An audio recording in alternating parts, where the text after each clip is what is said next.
We're gonna de-restrict the variator on a Honda Elite. This applies to the Elites made in between 1994 and 2001. The SA50 or the SA50p. This is an SA50p, which means it's the restricted model. So we're gonna de-restrict it. Well, the variator anyway. I've already done some prep work to make this video go a little smoother. First thing you're gonna do, you're gonna remove your kicker. Once the kicker's removed, you're gonna pull apart your case. It's going to be dirty, so be prepared to clean it. Spraying it down with brake cleaner, wiping it out, does a good job. Bindex you can either leave in, set it to the side. We're going to set it to the side. When I said I did the prep work, I used my impact to get the nut off. I would not suggest everyone to use an impact. There's also a washer. You're going to keep that washer. You need it. We're going to set that to the side. Remove the belt. And you're going to take your finger in the back. You're going to pull everything with your variator boss. And that's your restrictor plate. It only allows... Hear that clapping? That's why your belt's only riding halfway compared to an SR. This would be an Elite S. This variator is off an Elite SR. But you can see the belt travel compared to an SR where it's going more towards the top. Remember, more belt travel means more miles per hour. So that's what we're going to do today. I've already broke these free. Like I said, I did some prep work. They are 7mm. You're going to undo these 3 little screws on the metal back plate.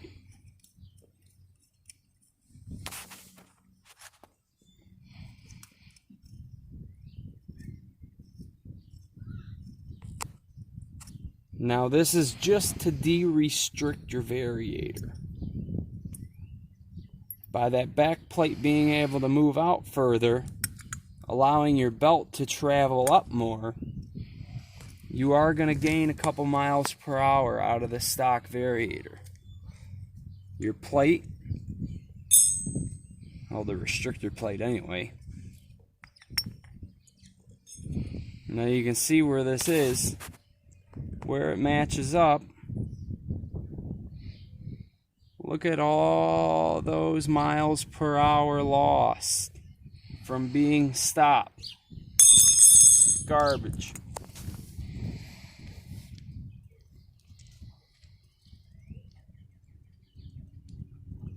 As you de-restrict the entire bike, this one is still restricted on the carburetor and the exhaust. But I would suggest going with 7-gram weights.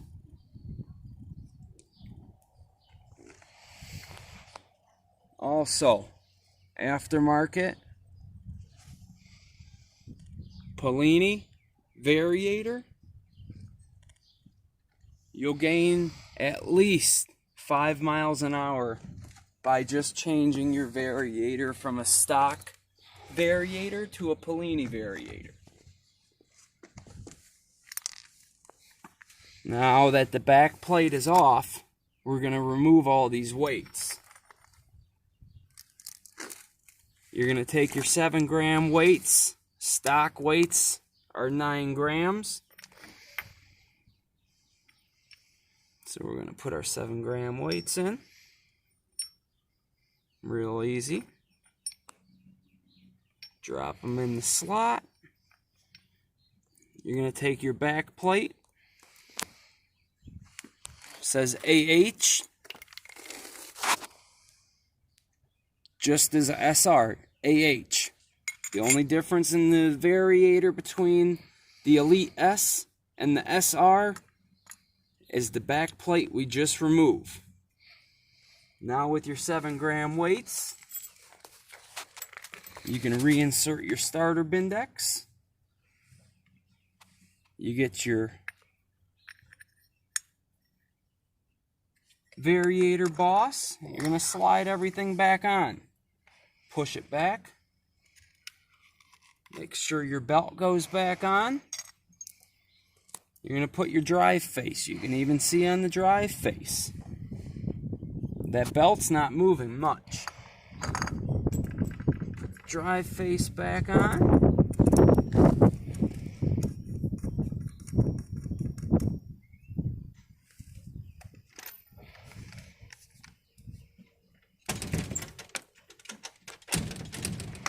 And then just a little quick. You don't need much. I'm going to put the kicker cover back on.